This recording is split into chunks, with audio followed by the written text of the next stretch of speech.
chain. One more. Gang. That's the sound of the men working on the chain. One piece. Gang. Keep it strong. Ooh, ah, yeah.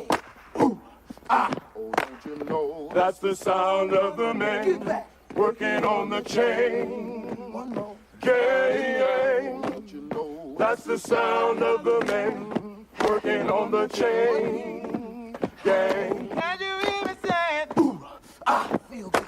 Ooh, ah, feel good. You know. And we're here back with 5 Star West The Truth. This is episode 3, and today's guest is Matt Taylor, pitching coach for Georgia Tech. And before we get started, we'd just like to thank our sponsors that brought today and make today's podcast possible. We have Carvelis Pizza, PT Alford Law Offices, Tech Tires, MG Apparel, DeLong Sales Group, Chris Parkinson's Multiple Businesses, Tommy Wood Backflow, and Chapman Media TV. Without the studio and Mr. Chapman, none of this would be possible. Yes, sir. Like I said, we have Matt Taylor on today, but before we do that, we just like to talk about a couple things that we have going on with 5 Star. I know in LaGrange, we have tryouts this week, November 23rd, for 11 and 12-year-olds at 10 to 12. And then on November 24th, we have our 13s for 1 to 3. And we also have a couple camps going on. Thanksgiving camp will be November 25th and 26th, a 2-day camp. And then we'll have a 1-day, 6-hour Christmas camp December 23rd. And I'll let Coach Zach, that's our youth director at Columbus, he'll go over his stuff that they're doing right now as well. We also are doing a tryout on the 23rd. We got 9 and 10-year-olds from 9 to 10:30, and we got 11 and 12-year-olds from 11 to 12:30. We are also doing an infield clinic the whole month of December. It'll be on Saturdays and Sundays. Looking to build our infield core and clean up all the mistakes that we had from the past fall season. So that'll be good for our boys for sure. All right, let's get to this thing. Matt, I want to welcome you. Former player of mine, someone I really admire as not just a baseball player and a coach, but as a person. And I want to give a little bit of background about Matt, his playing career. Played at Columbus High School for legendary Bobby Howard. Was a player of the year in 2009. After going to Columbus High School, he went to Alabama, transferred into Miller, Georgia, ended up getting drafted by the Baltimore Orioles, played with the Orioles organization for 7 years, then became the minor league pitching instructor for the Atlanta Braves. He was at Georgia State also as their pitching coach, and also was a Pirates area supervisor and a scout for the Pirates organization. So Matt brings a lot of knowledge today and expertise in the field of baseball. And you know, I tell people all the time, there's very few people in this world that I'd say this is the highest compliment I can give you. I would trust you to be in a foxhole with me, and I'd trust you to date my daughter. And that's probably the highest compliment I could give somebody as a player.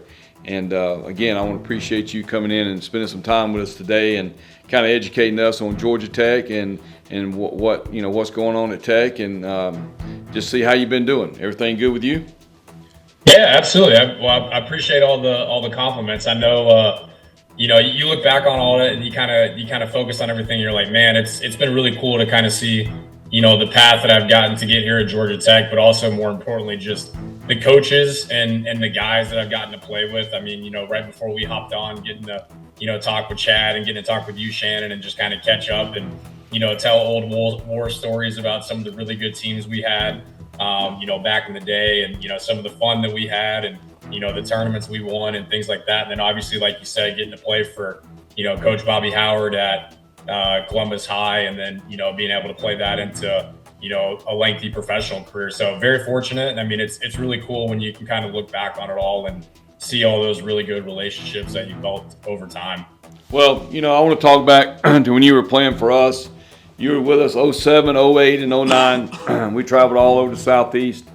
I was very fortunate to coach a lot of really good players, draft picks. I think off your pitching staff, I think 7 or 8 guys got drafted. And, several guys, made it up to, high A ball, double A ball. And, you know, being around that type guys and, you know, and being in our program throughout those 3 summers and falls, things of that nature, I just want you to kind of tell our fans, our people that play for us, you know, by playing for us, how did that help you grow as into a good college player, a professional player, and now a scout, and then to a scout, and now being a Division I pitching coach at one of the best programs in the country at Georgia Tech? Yeah, I mean, I think high school baseball is amazing, right? Like I was really fortunate, like I said, to play for, in my opinion, probably the best high school baseball coach that the Southeast has ever seen, and potentially, you know, really even the entire country. But until you get in a really, really good travel ball organization, I think you don't really know what else is out there. I mean, obviously you get to play, you know, local games when you're in high school, and then you get to state playoffs. But, you know, when you can kind of join forces on an elite travel team and be with, you know, in our case, it was really the best players in the Southeast. And then you get to go and play teams from Texas and California, Florida, you know, other hotbeds of the country. You really get to see how you stack up. And I mean, I'll never forget, you know, I can't remember if it was 2007 or if it was 2008, but, you know, playing in the Worldwood Bat at East Cobb back when, you know, it was only about 48 teams and everybody had to get a bid to get in. And I know now it's like 400 teams as somebody that has to recruit it and scout it every summer.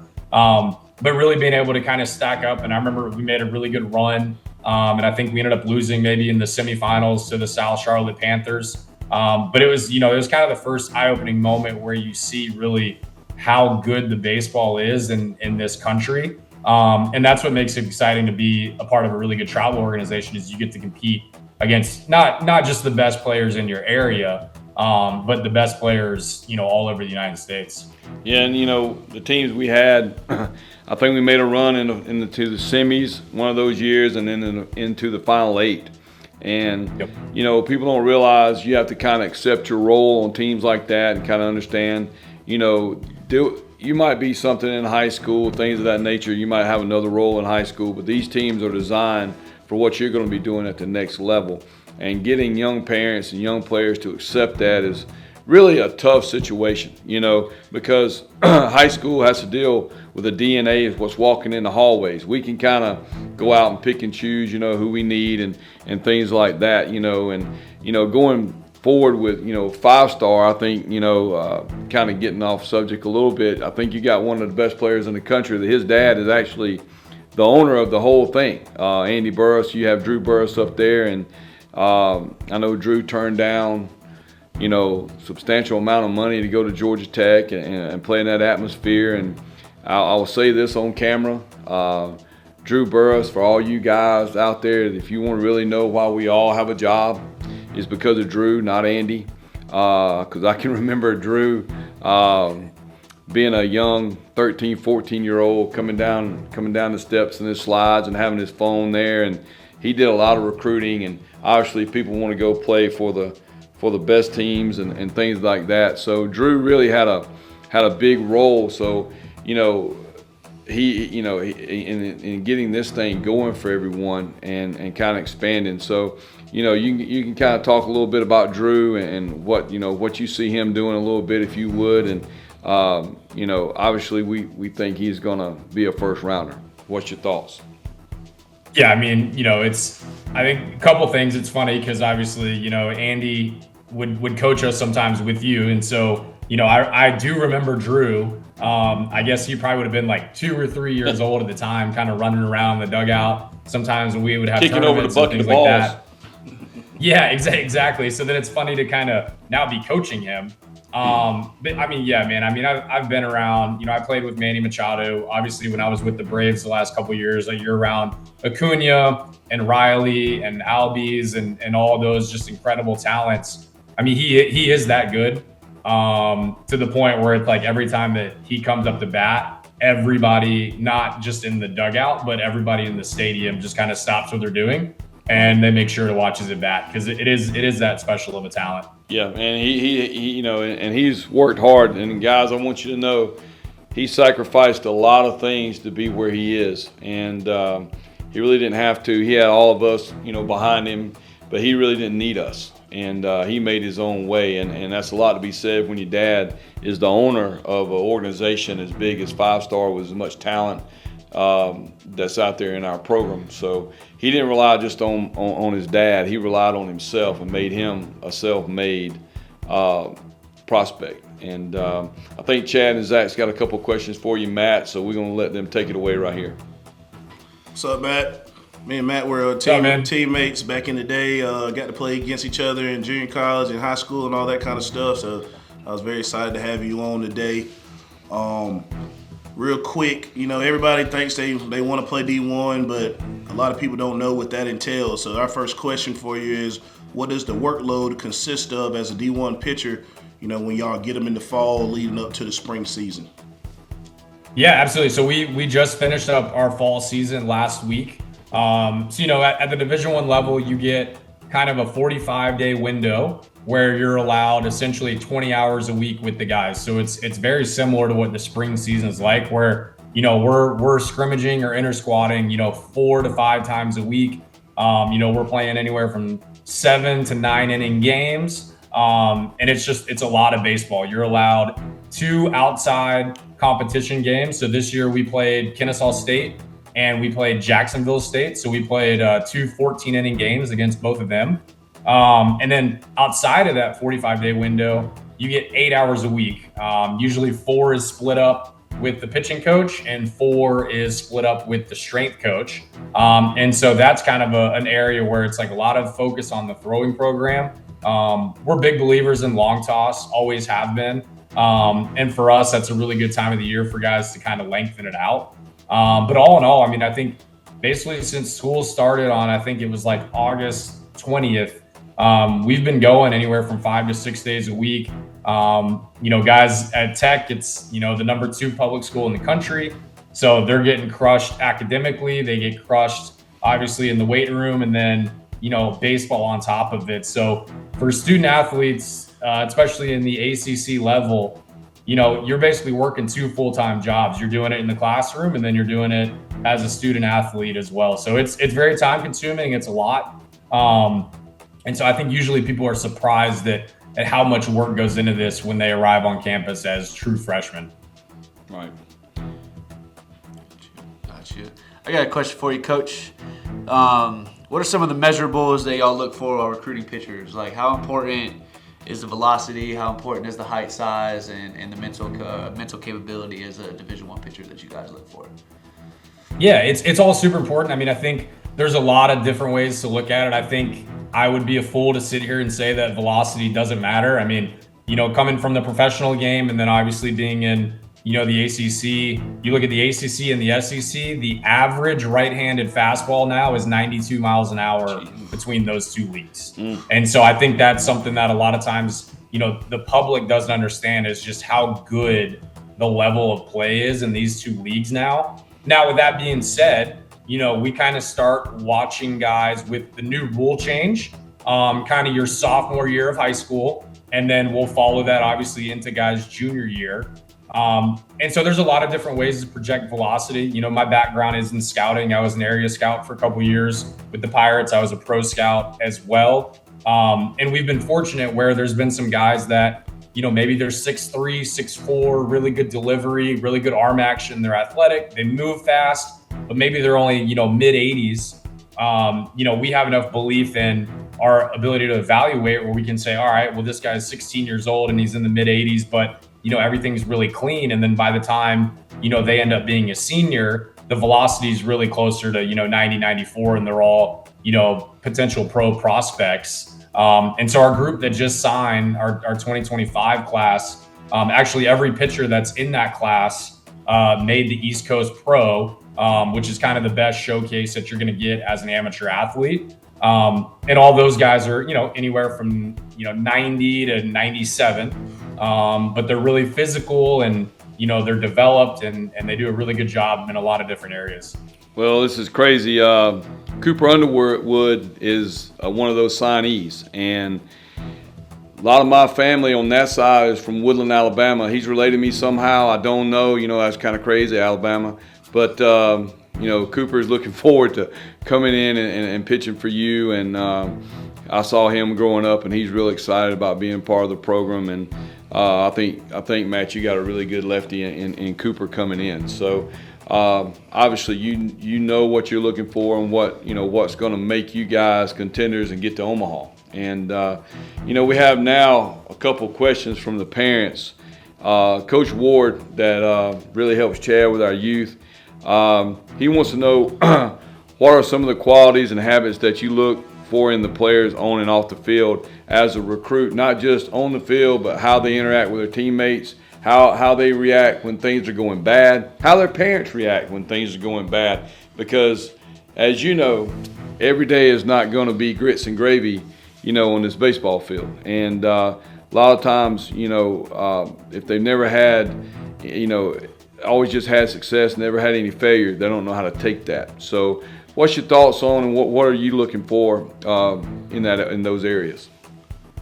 I think one of the things that I've kind of always challenged myself to do, especially as a coach, but also as a scout, a lot of people will just go watch somebody one time and they'll kind of make their decision based off of just that look, right? I like to be able to go watch guys multiple times. I like to even go watch our guys that are already committed or signed to us, go play high school or pitch in a travel ball game, because I think for a lot of things, I like to watch when our guys struggle, because like you said, it's absolutely going to happen when you get to this level. You're going to have, tough outings. Your freshman fall is going to be one of the most difficult things you ever go through as an athlete. And I think being able to watch a lot of those guys when they maybe don't have their best stuff, maybe their velo's down for that game, or maybe they don't have their breaking ball and they've got to just absolutely compete and navigate and try to figure out a way to win the game. I think you can really learn a lot about a kid when they go through that. Because I think, heck, my little sister can go tell you who the best players are when everybody's playing as good as possible, right? What you really want to be able to see, look, we know who the best players in the country are. We know who the best players in the region are. What we're trying to figure out is how do you kind of separate those guys in that tier? And oftentimes it is makeup, it is character, it is, their family situation, their family dynamic. There's so many different factors that go into it, but, we're always looking really at everything when evaluating a prospect. That's good stuff, because, in our youth program, people don't realize, the failure part is a big part of growing mentally and taking that to the next level. So right now, Chad's going to ask another question from another young youth player. All right, this kind of goes hand in hand with the previous question. This is from Drew Davis. He's a 9-year-old kid. He's on our 10-year-old team. He kind of deals with some overthinking and stuff, so he had the question, how do you overcome overthinking and mental anxiety when it comes to the game of baseball? Now, let me stop you right there, Matt. So if we have a 9-year-old that says those words like that, he might be going to Georgia Tech for something else. I don't know. But I didn't know what anxiety was, so I was probably about 24, 25. So he could spell it and all that good stuff. So, hey, kudos to Drew. But anyway, go ahead, big fella. Yeah, well, Drew, that's a great question, man. And I think it's something that, at age 9, guys struggle with. At age 18, 22, 35, I've been around plenty of big leaguers that, ask those same questions. And I think one of the really cool things that I love about baseball, whether you're a pitcher or whether you're a hitter, but, specifically if you're a pitcher, you are the only person in any sport where you're on a raised platform in the middle of a stadium and the entire action starts and stops with you, right? And so at times, yeah, it can definitely be a daunting task for a lot of guys, because you feel everybody watching you, you feel all the pressure and all of that. And I think a lot of it with what we do with our guys is we put them in really difficult situations in the fall. Like we like to call it training dirty. So it's, I don't want us to ever be in a real game and there be a scenario that our guys are not prepared for. Right. And so I think preparation and hard work oftentimes can help guys with a lot of the anxiety that they might face as an athlete, because it is, our guys, with social media, with Instagram, with Twitter, you lose a game and, you stumble on all kinds of comments, and it's one of those crazy things that I can't imagine, what our guys go through on a daily basis. And I think that that's why the mental health piece is so important for us. And it's, you know, two of my favorite words to use as a coach are patience and optimism, because sometimes I think as coaches, we forget how hard this game is. And the longer you're removed, I mean, my last year playing professionally was 2017. So I'm now, you know, I guess 7 years.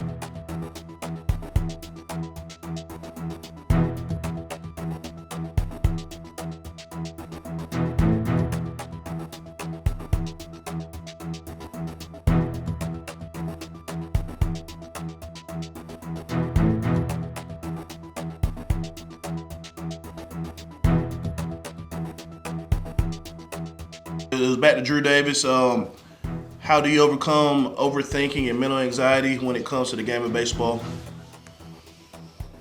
Yeah, Drew, I mean, that's a great question, man. And it's something that, you know, from age 9 to 18 to 25 to guys that are in the big leagues in their 30s, you know, it's constantly something that, you know, we're working towards. We're trying to develop the mental game, you know, as much as possible. I think, you know, one thing I like to always tell our guys in specific to pitching is, you know, being a pitcher, it's the only sport in the world where you're on a raised platform in the middle of the field with all of the stadium looking at you, and the action starts and stops with you. And so for our guys, it's kind of understanding that the game begins and stops with them, and that, you know, when they're really rolling well, you know, something that they can always kind of go to. And we also talk a lot about the North Star. And so like as a pitcher or as a player, you know, what's your North Star? For me, you know, whenever things started going bad, it's usually because my head started to move a lot during my windup or my stretch. And so I would always just kind of think, you know, keeping my head over my big toe on my back foot. And that was something that always worked for me. Every single guy is very, very different, but we try to get all of our guys to understand something in the delivery or something in their thought process that can always kind of bring them back home to their North Star. You know, you said something funny, you know, kind of like being out on the island as a pitcher. You know, I was messing around with some guys, talking to some college coaches, and was talking about how important pitching is, you know, 80% of the game, whatever. Some say 80, some say 60, 70, whatever. But, you know, if you look at it and think about it, what's the only sport where the defense has the ball? Yeah. You know, that's how important it is to defend, and how important it is for our pitchers to throw strikes and things of that nature, and be, like you said, mentally prepared for the things that are good and the things that are not going as well. And so Zach's got one more question for you, and just want to backtrack a little bit, talk about throwing program and stuff like that. I mean, I'm a pitching guy, always definitely like to learn more things and what we can do to make our kids better. So what does your guys' throwing program consist of? Are you guys, I know you said you're heavy on long toss, but are you guys heavy on plyos, weighted balls, and all that good stuff like that? For sure. So we do a lot of different things. I think, you know, one thing I always talk about when I'm ever asked, you know, in regards to the throwing program, we throw a ton, right? And when I say we throw a ton, I didn't say we pitch a ton. I didn't say we, you know, face hitters a ton. We throw a ton. And I think one of the biggest, you know, things that I'm most proud about and what we've done in a very short time here at Georgia Tech so far is our guys have fallen in love with throwing baseballs.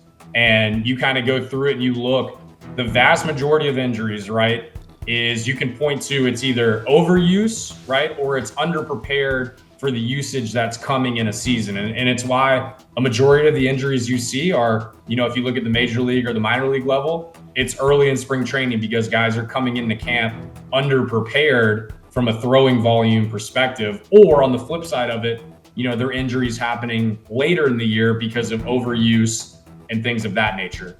So I think one thing we always try to hammer with our guys is we want to be over prepared heading into the season, right? And so we throw a lot. Yes, I mean, we use J bands. We have a very, you know, specific throwing routine that our guys do before they ever pick up a baseball. You know, all in all, that can take anywhere from, you know, 20 to 30 minutes with a mix of, you know, mobility, with a mix of J band, shoulder tube, plyo throws. In years past, I've used weighted balls for velocity training. I've kind of shifted a little bit. We still will use it with some guys, but the majority of our guys throw, you know, 92 to 95 and chasing a mile an hour at the expense of maybe arm help or some delivery stuff. just isn't worth the risk on our end. But yeah, every single day our guys will throw plyos, and they'll do it as part of their throwing activation. And so we kind of talk about it as more of a warm up than a tool to gain velocity. Well, I got a question on this, and this is not on the sheet, but answer this for me. Do you treat every individual pitcher, every pitcher individually, and let him kind of bring his own little flavor to it, or is there like a regimented thing that Georgia Tech does, before they step on the mound, pregame, for instance, you got some guys that throw 10 fastballs away, 10 fastballs in, change, whatever. Does everybody have a certain routine, or you kind of let those guys feel out a little bit of how it makes them better to get to the mound, or do you just kind of say, hey guys, this is what we're going to do, this is the way Georgia Tech does it? And I think either way is fine. I just want to see from your perspective what you do as a pitching coach at Tech. Yeah, that's a great question. So I would say kind of my philosophy is like, imagine that, we're a bunch of, cows grazing grass, and I build a giant fence around the farm, and I allow guys to kind of run around and do whatever they want to do inside of that fence. So a lot of it's like putting up guardrails. So early in the throwing, phase, right? So like when a guy walks into the building every day, like the beginning of the throwing program is pretty similar for everybody, right? Like some guys have different mobility exercises based on, the assessments that we do. Some guys, have some different arm care exercises that they'll do. Majority of guys will do similar, reps with the plyos. And then when we get into the actual throwing program portion where you're throwing a baseball, I kind of say like the first 75 feet where we have a couple drills that we do, that's my part of the throwing program. And then the rest of it, I kind of give over to guys to kind of do what they want to do. And, it's fun to watch because, I think the cool thing about this generation is there's just so much information available, especially on pitching, whether it's Instagram, Twitter, TikTok, like they're constantly bringing me stuff. And so I like to give our guys autonomy to kind of explore. I think at the end of the day, the best throwing program is the throwing program that the guys will consistently do and be locked in the most to do. And I think sometimes if it's too regimented, where it's like very cookie cutter across the board, you're not going to have as good a buy-in with guys. And right. I think that's one thing I'm seeing a lot with this age group right now is that they want to have freedom to explore. They want to ask questions. And so we try to encourage that as much as possible. But then, sometimes in the fall when we first get going on the bullpen, we will script it just to kind of like give them a roadmap for what we want them to accomplish. But then as we kind of get rolling in the fall, like we'll kind of let them do what they want to do. We'll allow them to kind of do some competitions, work on some stuff. But yeah, I think it's all encompassing, and you want to give them a little bit of freedom, but you also want to have guardrails in everything that you do. Said a good point. Today, I've been doing this a long time, and today's player with information out there, no offense to the guys I had back in 96, 97 and those years, today's players, they're just smarter. And, and the coaching staff's gotten smarter. So this is getting to my next question. And obviously Tech is an academic, one of the best academic institutions in the country. So what kind of value do you guys place on analytics, or is it more gut feeling, taking the kid out, not taking the kid out, spin rates, all those type things? And I know it's probably a good mixture of both, but how important now is the analytics to your program at Tech?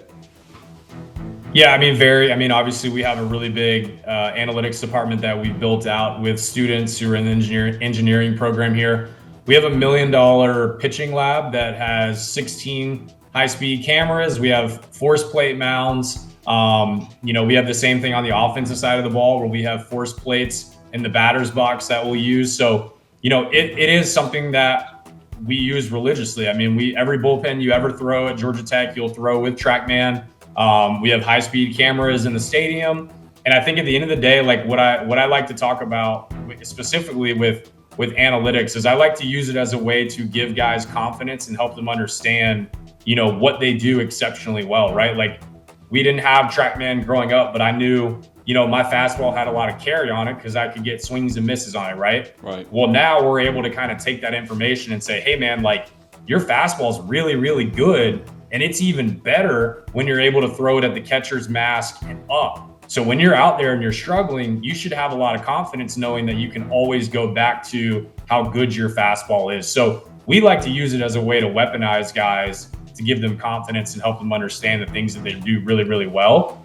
And then I think from like an in-game management perspective, we have a really good idea of, what pitches play against which hitters. And, the scouting reports have just gotten so in depth these days that we do have better ideas and how to navigate through a game, whether it be pitch calling, which reliever to go to, do we want to leave this starter in to face this guy for a third time when we've got this guy available in the bullpen?